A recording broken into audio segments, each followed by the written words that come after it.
नमस्कार दोस्तों, ज्योतिष, हस्तरेखा एवं वास्तु विशेषज्ञ आचार्य पंडित गिरीश बारोलिया के चैनल में आपका स्वागत है।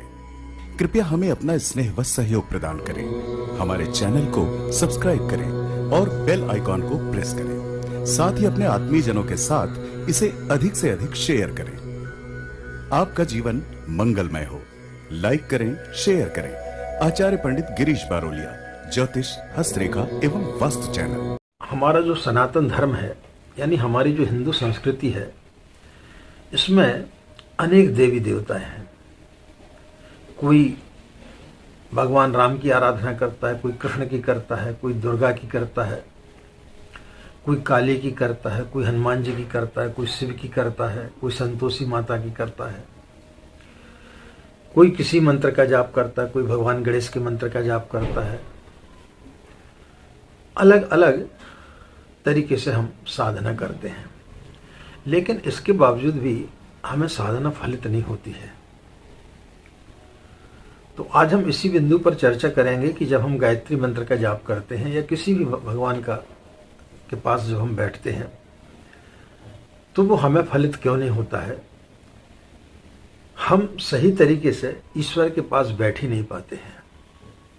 तो ईश्वर के समीप किस प्रकार से बैठें कि वो मंत्र हमें फलित हो।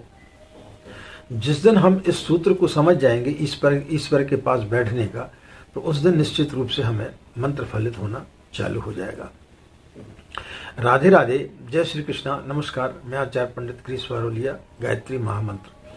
ओम भूर्भुवः स्वः तत्सवितुर्वरेण्यं भर्गो देवस्य धीमहि धियो यो नः प्रचोदयात्। अखण्डमण्डलाकारं व्याप्तं येन चराचरं तत्पदं दर्शितं येन तस्मै श्रीगुरवे नमः। तस्मै श्रीगुरवे नमः। मित्रों, कुछ लोग बचपन से ही उनके घरों में इस प्रकार का माहौल रहता है पूजा पाठ का, तो बच्चों की भी आदत पड़ जाती है, वो भी पूजा पाठ करने लगते हैं। कुछ लोग जब कोई विशेष परेशानी में आते हैं तब फिर भगवान की शरण में जाते हैं। कुछ लोग कहीं कोई व्यक्ति बता देता है कि आप फलां मंत्र का जाप करें, आपकी मनोकामना पूर्ण हो जाएगी। कोई कुछ बता देता है, कोई यूट्यूब चैनल पर बहुत सारी चीज़ों को सुन लेता है, उस आधार पर जो है वो अपना काम चालू कर देता है। लेकिन ये सब चीज़ें इतने जल्दी जब फलित नहीं होती तो फिर आदमी थोड़ा सा दुखी हो जाता है कि जो कुछ हमने सुना है, या तो ये व्यक्ति जो है हमें बरगला रहा है या हमें बेवकूफ़ बना रहा है।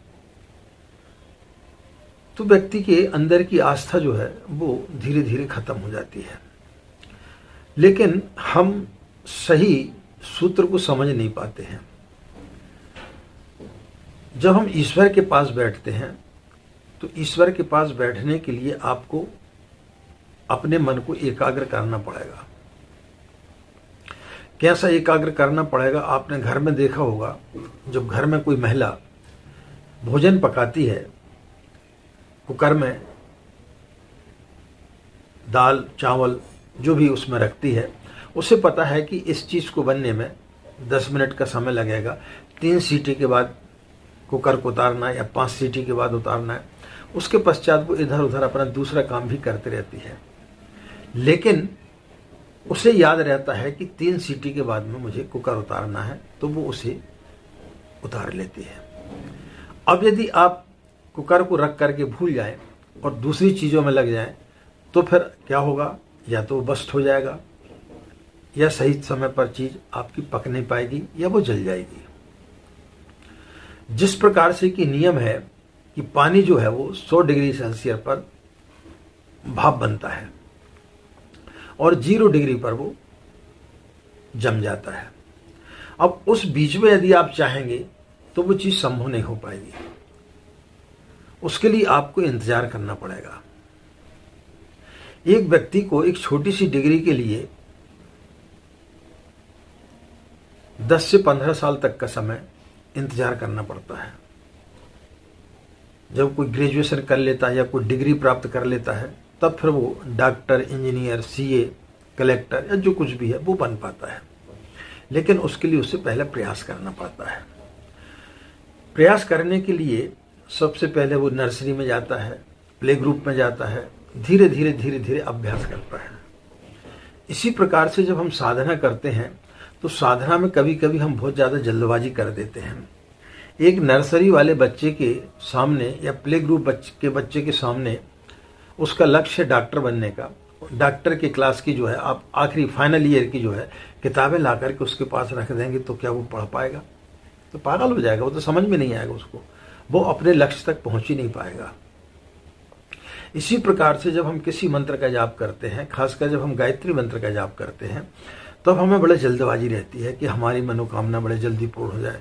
कोई बोलता है आचार्य जी पूजा कब तक करना पड़ेगी? तो जब आप पैदा होते हैं तो आप पूछते हैं अपने माँ बाप से कि हमें भोजन कब तक करना है। भोजन करने की अपने जीवन यापन के लिए व्यक्ति को जिंदगी पर्यंत जो है भोजन करना पड़ता है। इसी प्रकार से अध्यात्म है। आपको जीवन पर्यंत अपने अंदर आपको यदि कुछ परिवर्तन लाना है तो आपको जीवन पर्यंत जो है साधना करना पड़ेगी। जीवन पर्यंत आपको भगवान का नाम लेना पड़ेगा, उसकी शरण में आपको बैठना पड़ेगा, तब आप उस स्थिति पर पहुंच सकते हैं। तो जिस प्रकार से कि बच्चा प्ले ग्रुप में जाता है, उसी प्रकार से आप जो है कम से कम कुछ समय भगवान के पास बैठे तो सही। भले आप 24 मंत्र का जाप करें, 24 मंत्र का जाप करें, धीरे धीरे आप अपनी उसको बढ़ाएं। जिस प्रकार से कि आपकी जब बच्ची थोड़ी सी बड़ी होने लगती है तो माँ उसके लिए पहले चाय बनाना सिखाती, एकदम से पूरा भोजन बनाना नहीं सिखाती। चाय बनाना सिखाती है और उसके पश्चात में उसमें शक्कर ज़्यादा ना हो जाए या कोई चीज़ उसमें ज़्यादा या कम ना हो जाए तो उसके लिए अलग से बोलती बेटा थोड़ा इसको टेस्ट करके देखो, इसको पी करके देखो। तो थोड़ा उसको पी कर देखती है। अब उसे लगता है कि इसमें शक्कर कम है तो फिर वो बताती थोड़ी इसमें शक्कर और डालो, तब फिर वो डालती है तो वो चीज़ सही बन जाती है। इसी प्रकार से जब हम साधना करते हैं तो साधना करते समय पहले हमें 24 मंत्र से चालू करना चाहिए। 24 मंत्र का हम कम से कम 24 मंत्र का जाप तो करें। दिन भर में आपको जब भी समय मिलता है, सुबह आप जब सो करके उठते हैं उसके पश्चात में आप एक संकल्प ले लें कि हमें जब तक हम 24 मंत्र का जाप नहीं करेंगे, जब तक स्नान करने के बाद में हम पूजा स्थली पर नहीं बैठेंगे, तब तक हम पानी नहीं पिएंगे, तब तक हम चाय नहीं पिएंगे। तो इस प्रकार से जो आप संकल्प लेंगे, संकल्प क्या होता है कि आपके अंदर की ऊर्जा को एकत्रित करता है। तो धीरे धीरे आप संकल्प लेते जाओ और जब आप 24 बार गायत्री मंत्र का जाप करेंगे तो धीरे धीरे फिर जब आप चिंतन करेंगे तो आपको लगेगा कि नहीं मैं 24 से ज़्यादा भी जाप कर सकता हूँ। तो फिर धीरे से आप जो है 108 पर आइए, यानी 1 माला पे आइए, फिर 3 माला पे आइए। और जब आपके लिए लगने लगे कि हाँ अब हमारा मन लग रहा है, तब फिर आप जो है उसको और बढ़ाते जाइए। तो लेकिन ये कब होगा? जब आप धीरे धीरे छोटे छोटे संकल्प लेंगे। जैसे आपने संकल्प ले लिया कि मैं जब तक साधना नहीं करूँगा मैं पानी नहीं पीऊँगा। उसके बाद आप छोटा सा संकल्प लें कि मैं 15 मिनट मौन रहूँगा, 10 मिनट स्वाध्याय करूँगा। जब तक मैं 10 मिनट कोई भी चीज़ पढ़ नहीं लूँगा तब तक मैं जो है कोई भी दूसरा काम नहीं करूँगा। तो इस प्रकार से जब आप छोटे छोटे संकल्प लेना चालू कर देंगे तो फिर संकल्प शक्ति क्या होती है कि व्यक्ति को जो है मन को एकाग्र करती है। जैसे व्यक्ति का मन एकाग्र होना चालू हो जाता है, उसका जो है साधना में मन लगना प्रारंभ हो जाता है और फिर वो जो केंद्र है वो उसे उस जगह तक पहुंचाने का प्रयास करता है।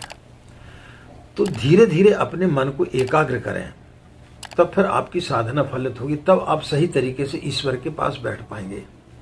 जब तक आप सही तरीके से ईश्वर के पास नहीं बैठेंगे तब तक आपकी साधना फलित नहीं होगी।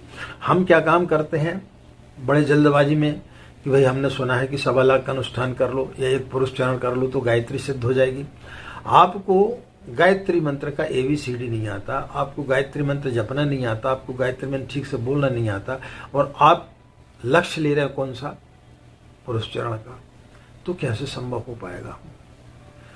या आप जो है 24,000 का संकल्प ले लेते हैं, फिर उसके पश्चात फोन करते कि आचार्य जी ये तो हमारा टूट गया, हमारा ब्रह्मचर्य खंडित हो गया। आपने कभी ब्रह्मचर्य के बारे में कभी कोई संकल्प लिया नहीं। आप अपने जीवन में संकल्प तो लें पहले धीरे धीरे कि आज हम 3 दिन तक ब्रह्मचर्य का पालन करेंगे, 1 सप्ताह तक ब्रह्मचर्य का पालन करेंगे। और जब आपकी वो स्थिति प्रगाढ़ हो जाए उस समय फिर आप साधना में उतरेंगे तो निश्चित रूप से आपको सफलता मिलेगी। लेकिन होता क्या है कि हम किसी चीज़ का संकल्प लेते नहीं, हमें पता नहीं है कि हम इस चीज़ को यहाँ तक ले पाएंगे कि नहीं ले पाएंगे, हम ऐसा कर पाएंगे कि नहीं कर पाएंगे, और हम काम चालू कर देते हैं। 24,000 का अनुष्ठान चालू कर दिया। अब 24,000 में 27 माला जाप करने का हमें अनुभव नहीं है, तब फिर दिक्कत पैदा होना चालू हो जाती है। तो उसके लिए आपको धीरे धीरे प्रयास करना चाहिए, धीरे धीरे अपनी साधना को बढ़ाना चाहिए। और जैसे जैसे धीरे धीरे आपकी साधना बढ़ती जाएगी और साथ साथ में आप छोटे छोटे संकल्पों को आप अपने लेते जाएंगे। छोटे से संकल्प ले लें कि मैं जब तक ये काम नहीं करूँगा तब तक मैं जो है किसी से बात नहीं करूँगा, या मेरा ये काम नहीं होगा तब तक मैं दाढ़ी नहीं बनाऊँगा, ये काम नहीं होगा तब तक मैं चप्पल नहीं पहनूंगा। तो उससे क्या होगा कि उससे किसी प्रकार का कोई फर्क नहीं पड़ रहा है कि आपने चप्पल नहीं पहनी तो कोई फर्क पड़ जाएगा, आपने दाढ़ी नहीं कटाई तो आपका कोई फर्क पड़ जाएगा। आपके अंदर की जो क्षमता है, आपके अंदर का जो विल पावर है वो तगड़ा होगा। और जिस दिन व्यक्ति का विल पावर तगड़ा हो जाता है, जब विल पावर कब तगड़ा होता है, जब सारी एनर्जी एक जगह एकत्रित हो जाती है। और जैसी सारी एनर्जी एक जगह एकत्रित होगी तब फिर वो एक विस्फोट का काम करती है। फिर वहाँ मन जो है वो त्रोहित हो जाता है। आपने पनिहारन को देखा होगा, जब वो कुएं से पानी भर के लाती है, नदी से पानी भर के लाती है, 2-2 3-3 घड़े अपने सिर पर रखे रहती है, घाटी भी चढ़ती है, अपनी सहेलियों से हंसी ठिठोली भी करते जाती है, कोई रास्ते में मिल जाता तो उससे खड़े होकर के बातचीत भी करती रहती है। लेकिन उसके जो पानी वाले जो घड़े हैं वो नीचे गिरते नहीं हैं। क्यों? उसका पूरा ध्यान वहां पर केंद्रित रहता है। तो जिस दिन हम साधना करते हैं, हमारी स्थिति उस पनिहारन जैसी हो जाएगी, उस गृहस्थ की महिला जैसी हो जाएगी कि जिसने कुकर में भोजन तो रखा लेकिन उसका ध्यान पूरा वहां पर है कि कब सीटी आएगी, कितनी सीटी आएगी, इसको उतारना, भले फिर वो कोई दूसरा काम करती रह रही हो। तो इस प्रकार से जिस दिन हम अपने दिमाग को संतुलित कर लेंगे, जिस दिन हमारा दिमाग स्थिर हो जाएगा, उस दिन आपको मंत्र फलित होना चालू हो जाएगा। तो किसी भी चीज़ में हमें जल्दबाजी नहीं करना चाहिए, धीरे धीरे स्टेप बाय स्टेप हमें बढ़ाना चाहिए। कम से कम आप ईश्वर के पास बैठो तो सही। सुबह बैठ रहे हैं, शाम को बैठ रहे हैं, कितने बजे बैठ रहे हैं, समय आपका निर्धारित है या नहीं है, इससे अभी पहले आप प्रारंभिक चीज में आप इस सब चीज को छोड़ दीजिए। जब भी आपको समय मिलता आप बैठ जाइए। फिर क्या होगा कि धीरे धीरे आपकी आदत पड़ती जाएगी। और जैसी जैसी आपकी आदत पड़ती जाएगी, जैसे कि बच्चे को अपन स्कूल में पढ़ने के लिए भेजते हैं, जब प्ले ग्रुप में जाता है पहले रोता है, जिद करता है, नहीं जाता है, लेकिन जैसी जैसी वो बड़ा हो जाता है, नर्सरी में जाता है, फिर क्लास 1 में जाता है, फिर वो स्वेच्छा से स्वयं अपने कपड़े पहन लेता है और स्वयं जो है स्कूल जाने की बात करने लगता है, फिर कभी नागा नहीं करता। तो इसी प्रकार से साधना है। हम जब साधना में धीरे धीरे अपने आप को परिपक्व करते जाएंगे तो फिर एक दिन ऐसी स्थिति आ जाएगी कि आप स्वयं जो है ब्रह्म मुहूर्त में सो करके उठने लगेंगे और फिर स्वयं जो है आप अपने को कितनी 3 माला का जाप करना है कि 5 माला करना है, 11 माला का जाप करना है, वो स्वयं आप अपना समय निर्धारित के समय के आधार पर आप उसका निर्धारण स्वयं कर लेंगे कि आपका मन कितनी देर तक लगता है। तो सबसे बड़ी चीज ये है कि आप ईश्वर के पास पहले बैठना तो सीखें। जिस दिन आप ईश्वर के पास बैठना सीख जाएंगे उस दिन आपको सारी चीजें मिलना प्रारंभ हो जाएंगी। लेकिन ईश्वर के पास बैठने के पहले आपको मन को जो है एकाग्र करना पड़ेगा। मन को एकाग्र करने के लिए आप अपने जीवन में छोटे छोटे से संकल्प जिस दिन आप लेना चालू कर देंगे, जिस दिन आपकी संकल्प शक्ति बढ़ते चली जाएगी, वैसी वैसी आपकी मंत्र साधना भी बढ़ते जाएगी और आपका मंत्र जो है वो फलित होते हुए चला जाएगा। आशा मित्रों, यह जानकारी आपके लिए निश्चित रूप से लाभकारी होगी और इन सूत्रों के आधार पर यदि आप अपनी गायत्री की साधना को आगे बढ़ाते हैं तो निश्चित रूप से आपको लाभ होगा।